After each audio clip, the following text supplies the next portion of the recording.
नमस्कार विद्यार्थी मित्रों, मैं पठान साहब आपका मुस्लिम मस्जिद में स्वागत करता हूँ।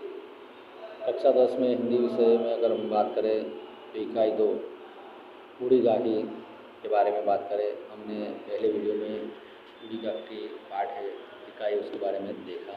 अब हम आगे देखेंगे पेज नंबर 2 पे लास्ट पैराग्राफ। लास्ट टाइम हमने देखा था कि बूढ़ी गाठी अपने कमरे में है और जो खाना है उसकी खुशबू से उसका मन मचल उठता है और वो मन ही मन सोचने लगती है कि भोजन तैयार हो चुका है, सब लोग भोजन कर चुके हैं। यह सोचकर उसे रोना आया। उसे ऐसा लगा कि उसे खाना नहीं दिया गया, इसलिए उसे रोना आया, लेकिन वो अपसुकून के डर से रोई नहीं। हम आगे देखेंगे लास्ट पैराग्राफ। बूढ़ी काकी की कल्पना में पूड़ियों की तस्वीर नाचने लगी। खूब लाल लाल, फुली फुली, नरम नरम होगी। कचौड़ियों में अजवाइन और इलायची की महक आ रही होगी। एक पूड़ी मिलती तो जरा हाथ लेकर देखती। तो बूढ़ी काकी के मन में पूड़ियाँ जो कल्पनाएँ, हम कल्पनाएँ करते हैं बहुत कुछ, हकीकत में होती नहीं, वास्तव की कल्पना के घोड़े को हम दौड़ाते हैं।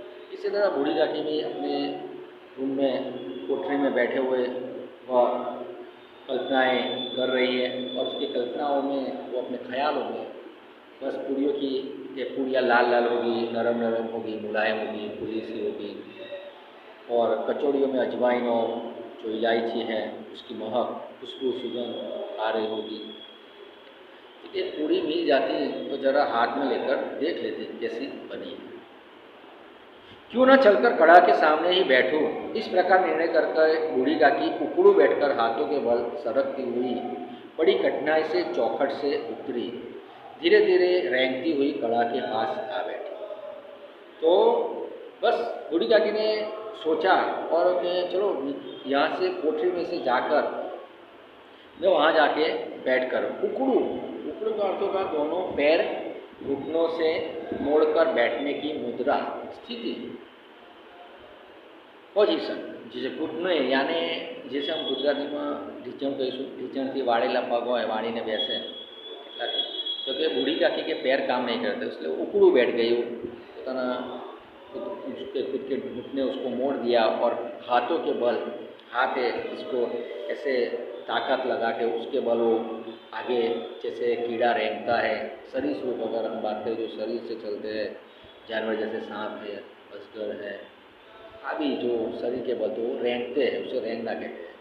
जो मिट्टी वैसे रेंगते उसके ईटे हम देख सकते हैं।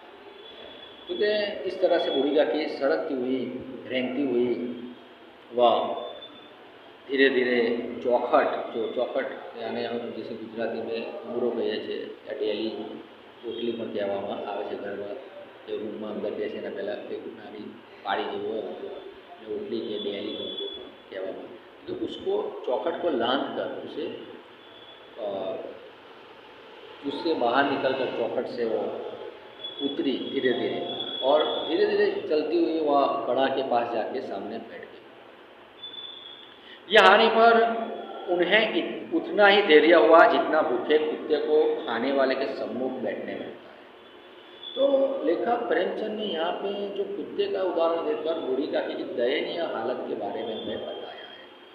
जैसे भूखा कुत्ता, जैसे जो कोई खाना खा रहा है उसके सम्मुख यानी सामने बैठता है और उसे इतना धैर्य, धीरज, सब्र होता है कि मुझे अभी खाना मिलेगा, वो खाना खा लेगा, उसके बाद मुझे खाना मिलेगा।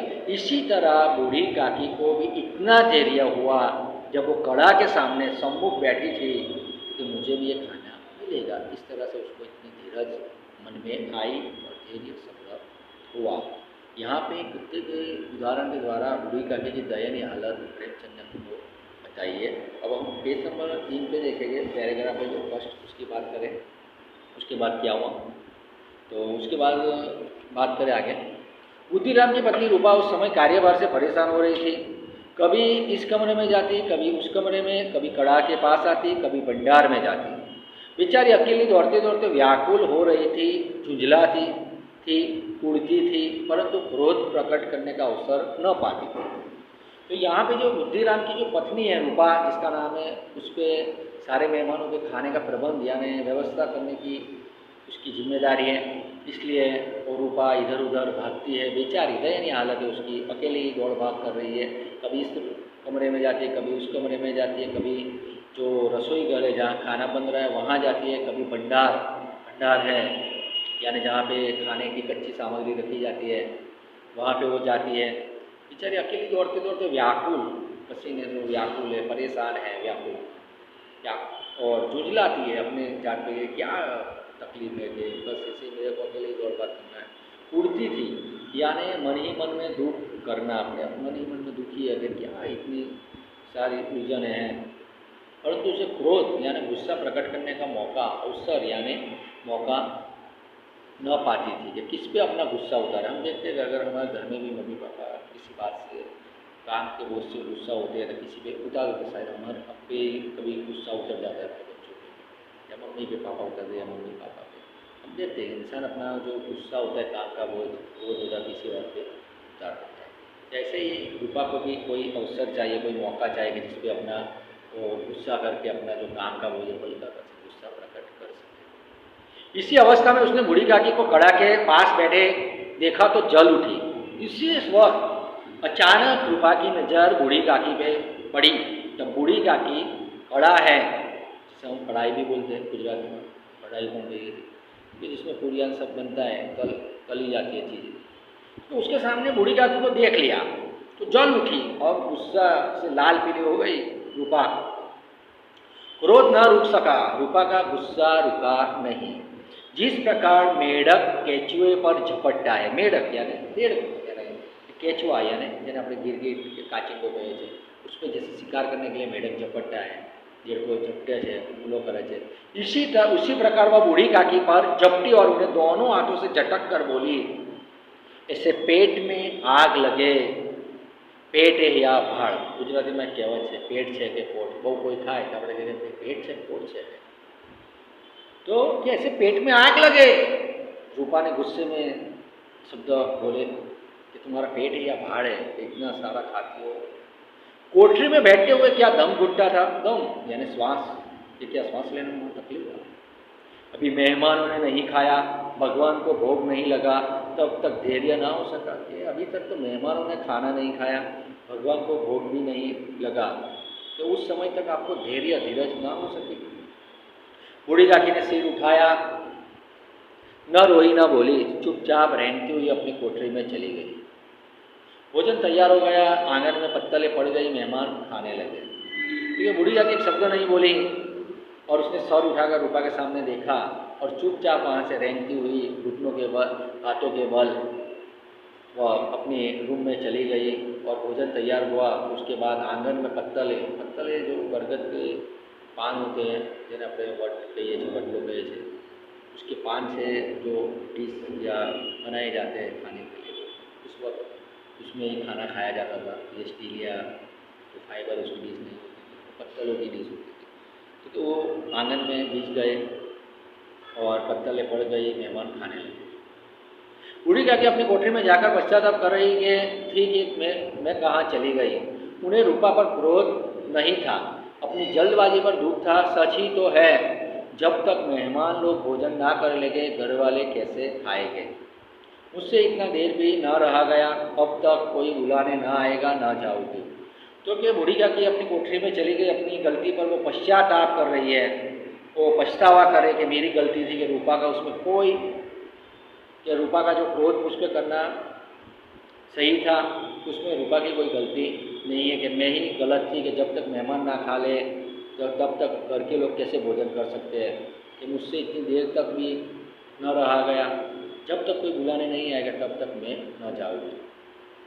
मनी मन इसी प्रकार का विचार कर वह बुलावे का इंतजार करने लगी। मनी मन बूढ़ी काकी इस तरह सोच रही थी और बुलावे का, कि कोई उसको खाना खाने के लिए बुलाने आएगा, इसका इंतजार यानी राह देखने करने लगी। वह मन को बहलाने के लिए लेट गई, धीरे धीरे गीत गुनगुनाने लगी। उन्हें मालूम हुआ कि मुझे गाते देर हो गई है, कि वो मन को बहलाने के लिए लेट गई। सोना अलग बात है, लेटना वैसे ही नीचे हम शरीर को लेट देते हैं, आराम करते हैं, लेट गई और मन को बहलाने के लिए कोई गीत गुनगुनाने लगी। और उसे ऐसा मालूम हुआ कि शायद गीत गाते हुए मुझे बहुत देर हो चुकी है। क्या इतनी देर तक लोग भोजन कर रहे होंगे? किसी की आवाज़ नहीं सुनाई देती, अवश्य ही लोग खा पी कर चले गए। मुझे कोई बुलाने नहीं आया। रूपा चिढ़ गई है, क्या जाने न बुलाए। बूढ़ी काकी चलने के लिए तैयार हुई। यह विश्वास है कि 1 मिनट में पूड़िया और मसालेदार सब्जियां सामने आएगी। उनकी स्वादेंद्रियाँ गुदगुदाने लगी। गुदगुदाने यानी जिन्हें हमें गुजराती में गड़गड़िया कहते हैं कि गुदगुदाने लगी। उन्होंने मन में तरह तरह के मंसूबे बांधे। पहले सब्जी से पूड़ियाँ खाओगी, फिर दही और शक्कर से कचौड़ियाँ रायते के साथ मज़ेदार मालूम होगी। चाहे कोई बुरा माने चाहे भला, मैं तो मांग मांग कर खाऊंगी। यही ना लोग कहेंगे कि इन्हें विचार नहीं। कहा करे इतने दिन के बाद पूड़ियाँ मिल रही है तो मुँह जूठा करके थोड़े ही उठ जाऊँगी। काकी के मन में अलग अलग प्रकार के विचार आ रहे कि मेहमानों ने खाना खा लिया होगा, मैं जाऊँगी वहाँ पे पूड़ियाँ खाऊँगी, कचौरियाँ खाऊँगी, लोगों को जो कहना वो कहे, लेकिन मैं तो मांग मांग कर खाऊँगी कि थोड़े ऐसे में मैं मुँह जूठा करके, जूठा यानी ऐठू गुजराती में खाली चाकवा खातर नाम खातर खावन नहीं, बस खावन से पेट भरे भले जे लोगों ने कहेવું है कहे, ऐसे ही मैं नहीं उठ जाऊँगा। वह उखड़ू बैठकर हाथों के बल सड़कती हुई आंगन में आई, परंतु हाय दुर्भाग्य, मेहमान मंडली अभी बैठी हुई थी। कोई खाकर उंगलियां चाटता था, कोई तिरछे नेत्रों से देखता था कि और लोग अभी खा रहे हैं या नहीं। इतने में बूढ़ी जाके रेंगती उनके बीच में आ पहुंची। तो वहाँ गई कि हाय ये क्या मामला है कि उखड़ू बैठकर वहाँ गई तो, परंतु दुर्भाग्य कम नसीब। देखिए ये क्या है कि मेहमान मंडली के अभी भी मेहमान खाना खा रहे हैं, कोई अपनी उंगलियों को चाट रहा है, कोई तिरछी नज़र से देख रहा है कि कोई कौन खाना खा के उठ रहा है, कौन खाना खा रहा है। सभी लोग खाना खा रहे थे। इतने में बूढ़ी जाके रेंगती उनके बीच में जा पहुंचती है।